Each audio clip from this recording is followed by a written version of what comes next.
Hi friends. ఇది Redmi 6 mobile ఇది. మన దగ్గరికి డెడ్ కండిషన్‌లో రావడం జరిగింది. ఇది ప్రాబ్లమ్ ఏంటంటే అప్పుడప్పుడు ఆన్ అయ్యి రీస్టార్ట్ అవుతుంది.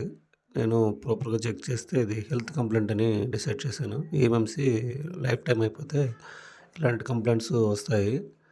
దీన్ని ప్రాపర్‌గా స్టడీ చేసి చిప్ తీయకుండానే దీన్ని రీప్రోగ్రామింగ్ అనేది చేయొచ్చు.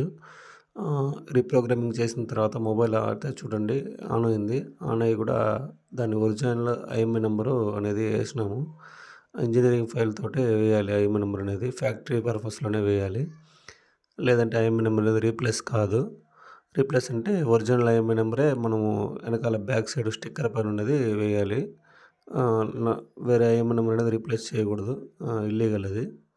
నేను అలా చేయట్లేదు. చూడండి మొబైల్ అనేది పర్ఫెక్ట్‌గా ఆన్ అయింది. సెటప్ చేస్తున్నాను.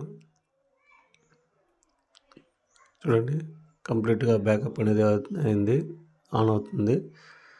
ఇలాంటి కంప్లెయింట్స్ ఏమైనా ఉంటే మనల్ని కాంటాక్ట్ అవ్వచ్చు. ఇది ఈ మోడల్‌కి ఫస్ట్ చిప్ తీసి చేయాల్సి ఉంది. ఇప్పుడైతే చిప్ తీయాల్సిన అవసరం లేదు. ఇప్పుడు చిప్ తీయకుండానే అయితే అవుతుంది మొబైలు.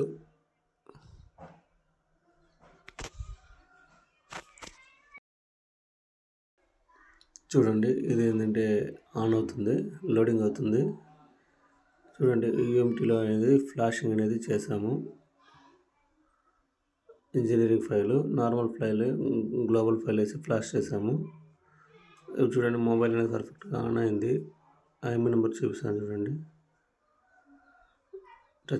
టచ్ ప్యాడ్ కూడా బాగా వర్క్ అవుతుంది. ఐఎంఈ నెంబర్ చెక్ చేస్తుంటే మళ్ళీ గ్లోబల్ ఫైల్ వేసిన తర్వాత ఐఎంఈ నెంబర్ చెక్ చేస్తే అనేబుల్ టు గెట్ ఐఎంఈ అని వచ్చింది. ఇంకా సెట్ కాలేదు. తర్వాత మళ్ళీ రీప్లేస్ చేశాను. Thank you friends.